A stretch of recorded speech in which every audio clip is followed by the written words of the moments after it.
There are so many myths about weight loss out there because there are so many companies and products hoping to profit from their product or their information, their meals, their meal replacement shakes or something like that. The shame of it is that losing weight is really very straightforward and fairly easy, but you can't accomplish it with these meal replacement shakes, these packaged meals, various nutritional supplements. You can lose them with a prescription drug, some of them, for weight loss, but the weight loss is almost always regained once you stop the drug. And that's because you haven't changed your metabolism nor your eating habits. So we have to get down to change in eating habits and change in some fundamental aspects of your metabolism and of your microbiome. So when we drill down to that, you have enormous power in losing weight with a very simple, straightforward program. But let's talk about those myths that can impair your ability to lose weight or cause you to spend a lot of money and waste a lot of time on programs and products that don't work. The first myth is that cutting calories causes you to lose weight. That is true for the first couple of weeks or so. So you cut calories when it's miserable, right? And you do lose some weight, but over a period of weeks, probably as soon as 2 weeks, 2 or 3 weeks, your body thinks you're starving. And as a survival response, it reduces your metabolic rate, which is something you want, right? If this was a genuine starvation, you want your body to protect you, reduce its caloric burn rate so that you can live for a longer period if caloric deprivation continues. But you're just trying to cut calories to lose weight. So what happens is your body cuts its burn rate, its metabolic rate, and even if you maintain a calorie restriction, 1,200 calories per day, 900, 800, even very severe caloric restriction, you regain the weight, you gain weight. And it's very frustrating when that happens, and that reduction in metabolic rate persists for years. So it's very difficult to break. You can break it, but it's very difficult to break. So cutting calories is an awful way to lose weight. Also, when you cut calories, you set yourself up for developing gallstones. And that's because when you cut calories, you don't keep your gallbladder busy and it doesn't spit out its bile. And the bile starts to crystallize and it forms stones. This is especially bad if you cut calories and fat, in which case you can develop gallstones as soon as 4 weeks. And most people within 8 to 12 weeks. So cutting calories, even worse, cutting calories and fat sets you up for gallstones. So don't cut calories. Another myth. You must have whole grains to lose weight. That's part of the misinterpretation that came from this kind of observation. If I replace white flour products with whole grain products and there's less weight gain, not weight loss, less weight gain, that has been interpreted to mean that more whole grains must therefore be good for weight management.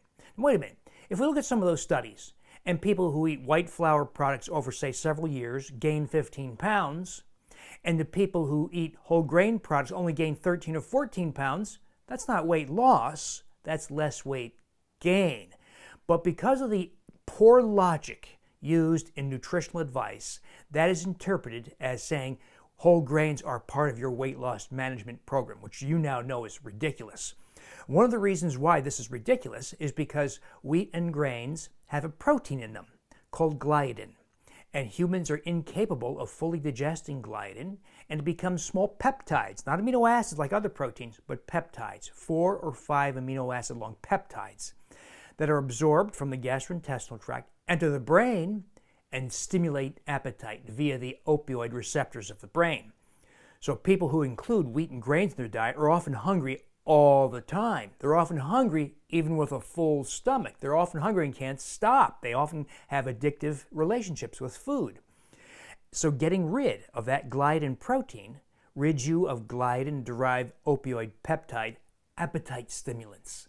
So advice to include whole grains in your weight loss program is disastrous. It booby traps your ability to lose weight. Another myth. Nutritional supplements for weight loss don't work. That is true if you pick the wrong supplements. If you pick all those supplements designed to help you lose weight rapidly, they don't work. You might lose, at best case scenario, a pound or 2, and then it stops. Or how about those drugs? Yeah, you can lose 10, 12 pounds and then regain it when you stop the drug. And they're very costly, of course. So the real truth here is there are indeed supplements that help you lose weight. But they're not targeted. They won't be labeled weight loss drugs. These are the supplements I make use of in my Wheat Belly and Undoctored programs because these are nutrients whose need is programmed into your genetic code but are absent from modern life.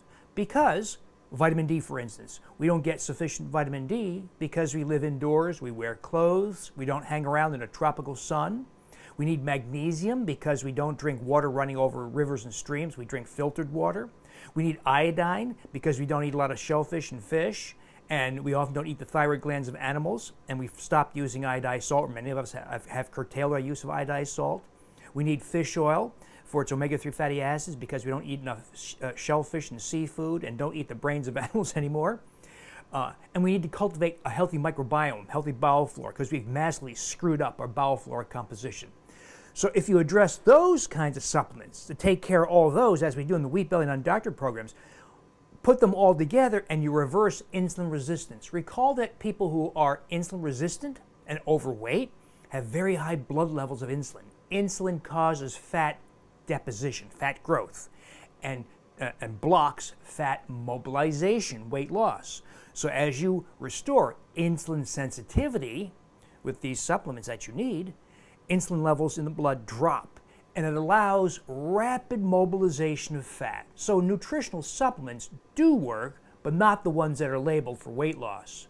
The ones we include, they're relatively low cost, that address your intrinsic need and reverse insulin resistance. Another myth: eating breakfast is a necessity to control your weight. This is nonsense. That evidence is very poor, but it's been exaggerated and overblown in the media. The truth of it is, if you remove gliadin-derived opioid peptides like we talked about, you are miraculously freed from appetite. And you can skip breakfast because you're not hungry. Maybe you have lunch and then you're not hungry again till late at night. Or maybe you have breakfast at 7 a.m., say, maybe 3 eggs with some sausage, but you're not hungry till 2, 3, 4 p.m. So follow your appetite. Don't give in to this ridiculous idea that you must eat at certain times of the day. That's ridiculous. We eat when we're hungry, just as primitive humans did. If a primitive human gorged on wild boar last night, ate its heart, its brain, its pancreas, its liver, ate some of the intestines and the meat, and wasn't hungry the next day for breakfast or for lunch, maybe not even for dinner, they're going to fast. Drink plenty of water, of course, but they're not going to eat. That's how humans have done it for millions of years. That's how you should do it too, and not listen to this nonsense advice of always eating breakfast or eating every 2 hours, many small meals all throughout the day. All that ridiculous advice that comes from conventional misinterpretations. Another myth: all calories are equal. Absolutely not true. If I gave you a diet of 2,000 calories of table sugar versus 2,000 calories of olive oil, do you think the same thing's going to happen? Absolutely not. On the sugar diet, you'll gain massive quantities of weight, you'll have sky-high blood sugars, you'll have insulin resistance, right? You'll grow visceral fat, and you'll modify your microbiome, your bowel flora. You'll cultivate certain unhealthy species, you'll cultivate fungal species like Candida species. On the fat diet, you'll have other effects. You'll cultivate other kinds of species. You won't cultivate fungal species. Different kinds of results with different kinds of calories. So calories do matter if they're carbohydrates. And that's why we limit our net carb exposure, because of massive quantities of insulin resistance in the American population, to no more than 15 grams net carbs per meal. Net carbs are total carbs minus fiber. We try to limit our exposure to no more than 15 grams net carbs per meal. That's the only limitation we impose. No limitation on calories, never limitations on fat, and of course, with the natural reduction in appetite, given the removal of gliadin-derived opioid peptides, you probably won't be tempted to indulge anyway, but we do limit net carbs because of the modern situation of flagrant and uncontrolled insulin resistance. If you like these kinds of cut-to-the-core messages, where I give you ideas I think that are far better than conventional advice, I don't repackage what other people say, I try to give you unique insights, then subscribe to my YouTube channel below, and of course join my conversations in my Wheat Belly blog, my Undoctored blog, of course my books, my Wheat Belly books, Undoctored books. If you want the most concise, condensed version of this entire program, how to get started, why it works, the history of the science, as well as recipes and success stories. You can find that kind of in a compressed version in my most recent book, The Wheat Belly Revised and Expanded Edition. You can find it at all bookstores. And of course, I'd love to see you join my conversation online.